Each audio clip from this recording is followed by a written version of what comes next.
आता भेटायला एवढंच म्हणायचं ना, 35 म्हणजे काय लई. तू काय म्हणलं 35? अवघड आहे. ती पाहतच होती याच्यात. आमच्या पाहुण्याला तर 32च होता, तरी पाहुणा मिळली ना बायको त्याची. काय स्वर्गात जात नाही, नरकात जात नाही, वैकुंठात जात नाही. आता मरायच्या अटी ऐका. एक सुधारायचं आम्हाला कळवा. माणसाचा मृत्यू दिवसा झालेला असावा. 8 मरायला शुक्ल पक्ष असावा. 3 मरायला उत्तरायण असावा. आता उत्तरायणाचं ज्यांना ज्यांना ह्या संधीचा फायदा घ्यायचा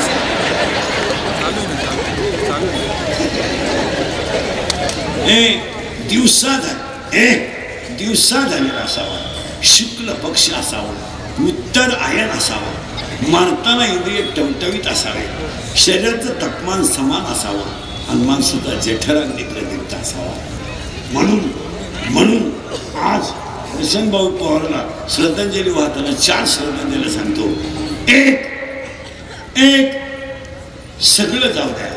तरुण पोरं वीर महिला पुरुष नाही का, शरीर सांभाळा. हे गेलं ना, याच काय करायचं काय हे सांभाळा. हे म्हणा बंगल्याचं करायचं काय, गाडीचं करायचं काय. 1-2 गोष्टी ऐका श्रद्धा दिलेला. अंगातली ताकद जपून वापरा. एक दिवस हे शरीर थकणार आहे आणि शरीर प्रत्येकाचा काळ आहे हे ध्यानात ठेवा. 2020 साली डॉक्टरांचा काळ होता. 3 महिन्यापूर्वी कार्यकर्त्यांचा काळ होता. आता वडाया बिडी नाही, वडाया महिना 1.5 महिना इनोहात हिंडत होते. आता सायकल लुटी चालत आहे. काळ तुमच्या माहितीसाठी सांगतो. पैसा, सत्ता आणि पाठीमागं सांभाळलेल्या लोकांच्या जीवावर तुम्ही काही करू शकता. तुम्ही आत्ता खून करून दुपारी सुटून येऊ शकता. आता एखाद्याला म्हणलं तुला कीर्तन सांगतो 10 लाख देतो इंद्रिकर बोकस. इंद्रिकर काय एका झापडीचा गडी नाही. ते 10 लाख खर्चायचे कवा. पण तुमच्या पाया पुढे सांगतो. सत्ता, पैसा, गुंडगिरी, अंगातली ताकद सगळ्यापेक्षा बलवान या जगात एक जण आहे. त्याचं नाव काळ आहे. आणि काळ इतका बलवान आहे का तो प्रत्येक माणसाचा योग्य वेळेत बदला घेतल्याशिवाय सोडित नाही. तुम्ही खा, बँका खा, कारखाने खा, लुटा. तुम्ही लुटण्यासाठी झाला. तुम्ही संधीचं सोनं करा. पण काळ इतका वाईट आहे बघा की आतापर्यंत काळानं कोणाला सोडलं नाही. तुमचं काय मत आहे? 100 पोरं एका जाग्यावर भीमानं मारली. एका जाग्यावर 100. तो भीमाचा काळ होता. आणि ह्या 100 जणांनी त्यांची बायको वडीत आणली. हाही काळच होता. त्या पोरांना यांनी विषयाचे लाडू सारले. हाही काळच होता. लाक्षागृहात चाललं. हाही काळच होता. आणि त्यांनी वनवास भोगला. पण महाभारताचं 18वं पर्व जेव्हा संपलं, तुम्हाला पटणार नाही मला, 18व्या पर्वाच्या अगोदर युद्ध सुरू करायच्या अगोदर साक्षात गोपाल कृष्ण मिटवायला गेले. भाऊ 5 गावं घे, मिटून टाक. अरे तुम्ही त्याची बायको होते आणि ते पिसाळली तर तुम्हाला ठरणार नाही. हा म्हटला चहा घेणे तू उठ, समला देऊ नको.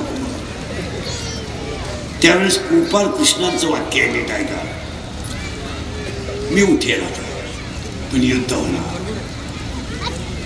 आणि ह्या युद्धामध्ये मी त्यांच्या बाजूला.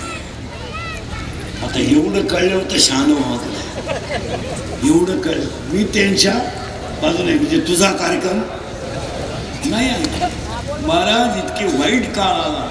सेनापती व्हायला माणूस न राहायला करणार. याला शेवटी कर्ण सेनापती केला.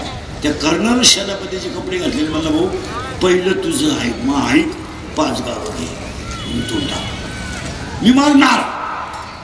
तुम्हाला पटणार नाही मला. भारताचा सम्राट 100 पोरांचा बाप धृतराष्ट्र मरायच्या टायमाला दुसऱ्याच्या घरच्या भाकरी खात होता. कोण होता त्याच्या मागे? कोण होता? त्याचा काय फिरला होता? काळ. त्याच्या पुढे आहे का? स्वतः अर्जुनाचा काळ फिरला. तो देवाचा मेवणा आहे. महाभारताच्या शेवटच्या वाक्यात सांगून टाकलं अर्जुनाला, अपमानाचं जगण्यापेक्षा तुम्ही स्वर्गाकडे निघा. राजा धर्म सुद्धा स्वर्गात निघा. तुम्ही काय काय तुमच्या 6 धागे 12 पंप इष्टिटी 100ची प्याला म्हणजे गावाचं बाप झालं.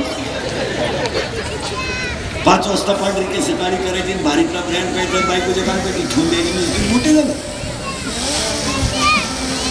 ही गावात तुम्हाला जी मोठी माणसं दिसतात ना, यांचे कर्ज तुम्हाला माहित नाही म्हणून मी मोठा आहे.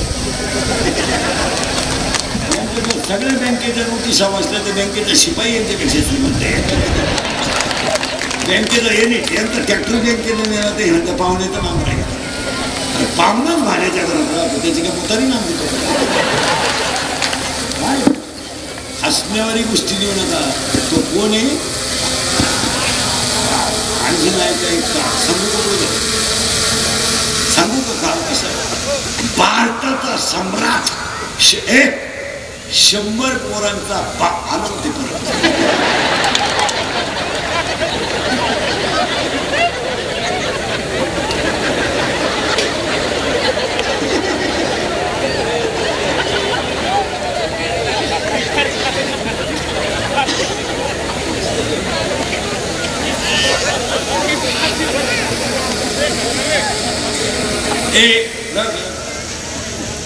भारताचा सम्राट 100 पोरांचा बाप मरायच्या टायमाला दुसऱ्याच्या घरच्या भाकरी खात होता.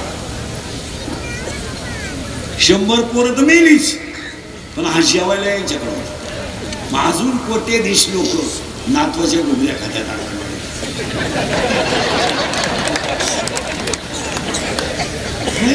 भाऊ भात आला का रे?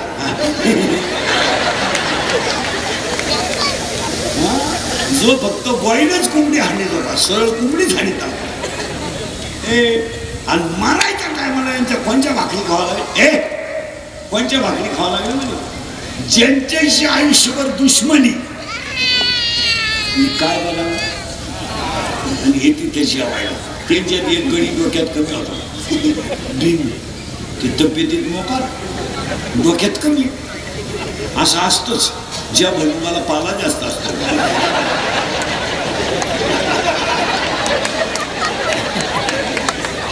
बाकीचं तुम्ही घरी गेला. महाराज हा म्हातारा जेवायला बसला का भीम यायचा. भीम नगरगडी होता.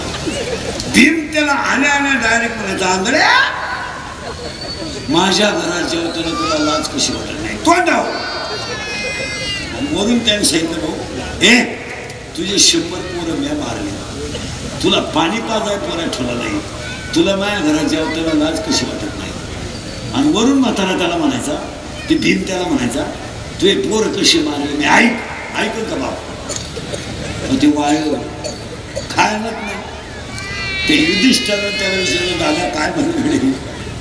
तुम्हाला काही नाही. ते राज्य गेलं बोंबाला, पोरं मेली 100. त्याचंही मला काही वाटत नाही. ते जेवताना तेवढं भीम बोलत तेवढं बंद करा. भाकरीत नाही म्हणा तर त्याही स्थितीला काय आलं नाही. ते युधिष्ठिरानं त्या भीमाला जाऊन सांगितलं, भीमा अरे जेवताना कुठं बोलत असतात का? तो गडी डोक्यात कमी होता. त्यांना असा अर्थ लावला, जेवताना मला त्यांना जेवायच्या अगोदर का माताला सोडायचं नाही, त्याच्या खटकी होती. महाराज त्यानं तेव्हा सुरू दिला नाही. आंधळ्या तुम्हाला आज तो लवकर हा म्हणला, काय आंधळ्या आमच्या घरात बांधलं तुम्हाला भाकरच नाही तर भांडण तुम्हाला पटणार नाही. महाराज भयान रात्री धृतराष्ट्राने राजवाडा सोडला. बारीक आहे का हप्त्यावर पिकअप घेणारे नीट आहे का